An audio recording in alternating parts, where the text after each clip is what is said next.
There is a new book out about the royals. No, the royals. And how much do people in England, they might like the royal family, I guess, but they don't like paying for the royal family, right? No, and because it's so expensive, and they do nothing. You know, they're figureheads. And that's the big thing.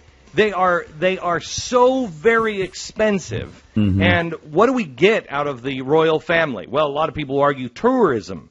Well, how much money are you going to spend on tourism? Believe me, this goes someplace that you're going to absolutely love. Just go with me here for a second.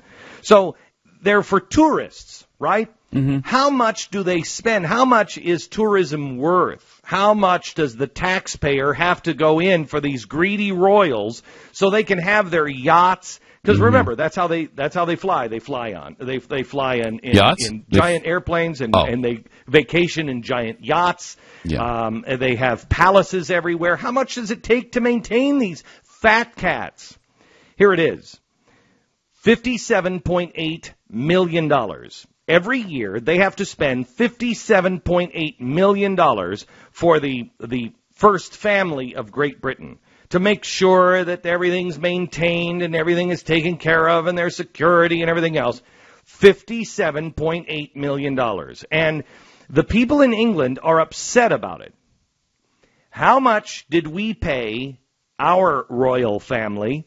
How much did it take to maintain our royal family, the Obamas, just last year? Now, this is really interesting, especially as we come up for another vacation for the Obamas.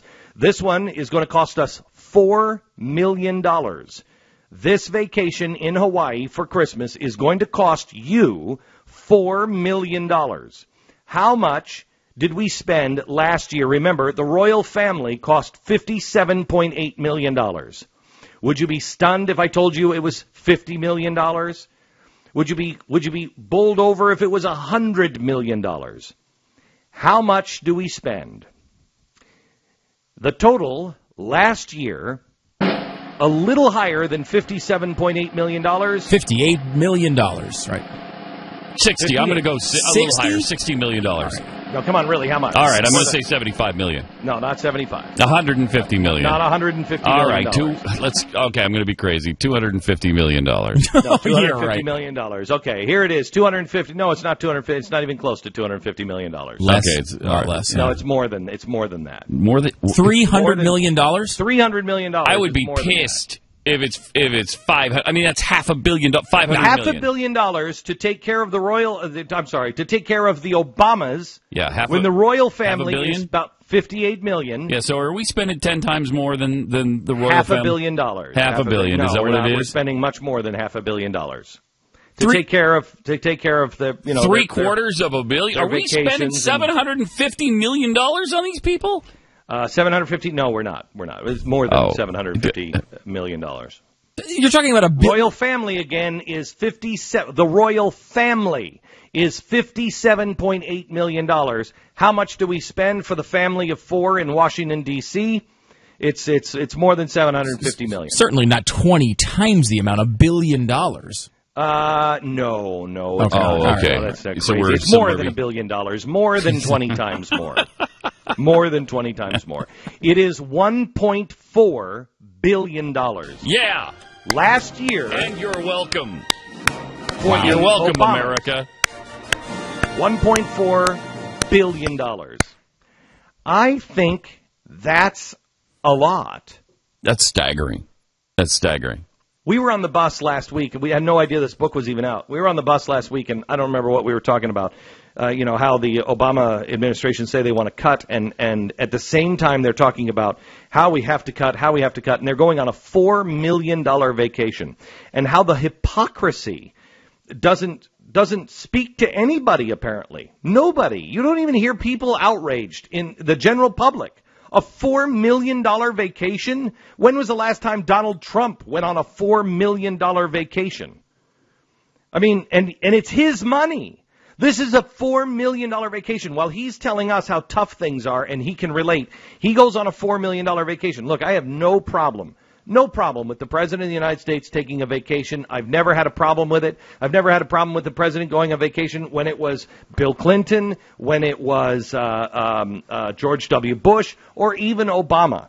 There is an extraordinary number of vacation and golf days in this man's schedule, and an extraordinary number of campaign days in this man's schedule. But I have no problem with him taking a vacation. But a $4 million vacation is a little over the top. And that's just this vacation. And especially when he's bashing the wealthy and their lifestyles and how much they do and don't need and all of that class warfare nonsense.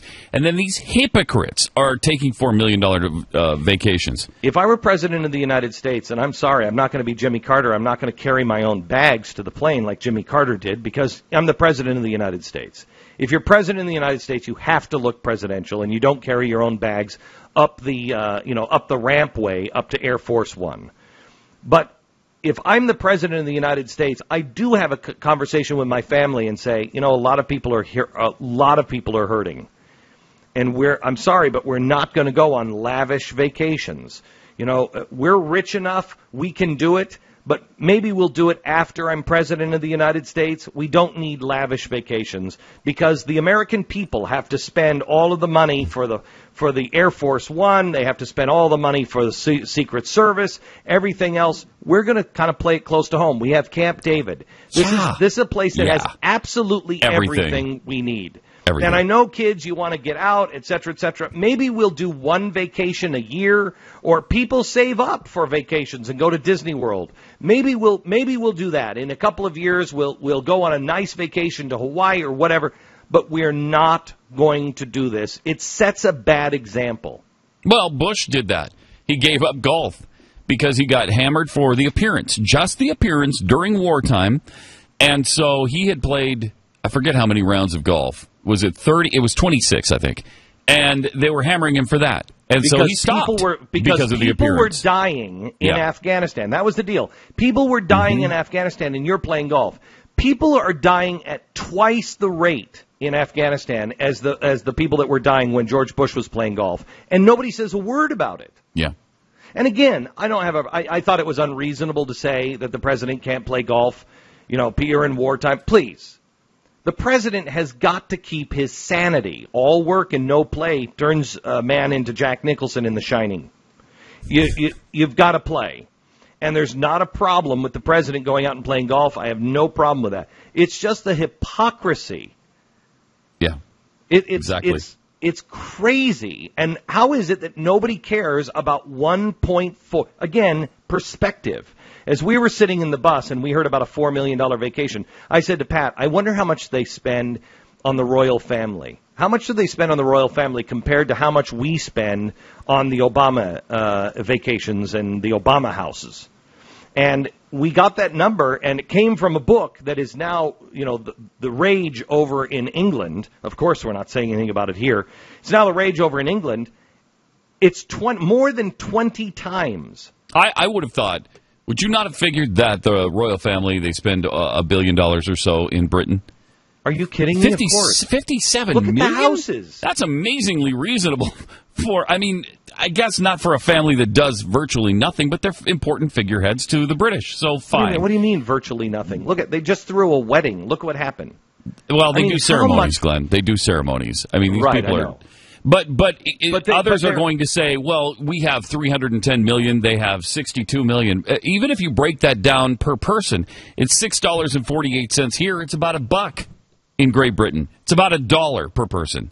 So even proportionally, we're spending about 6 times the amount of what Great Britain spends on our royal family. I mean, I really think, and it's not crazy to say, it used to be crazy to say, I think this guy wants us to collapse. It's clear. It's clear what the entire world is doing. The entire world, and George Soros has said it time and time again, a managed decline of the West. A managed decline of the West. What does that mean? It means your lifestyle, your money, your dollar, everything is managed to decline, to become, to put it in parity with the rest of the world. How is it our neighbors and our friends can't see that? They always say, well, why would the president want to do that? That's not good for him. It's not good for him? Really? He's an ideologue, and he's surrounded by ideologues. Listen to what the people say on MSNBC. Listen to how they talk about America, what they believe America is. The president believes this stuff. They believe that the rich are bad people. They believe that they have to manage bad people, that they can make better decisions. This all fits.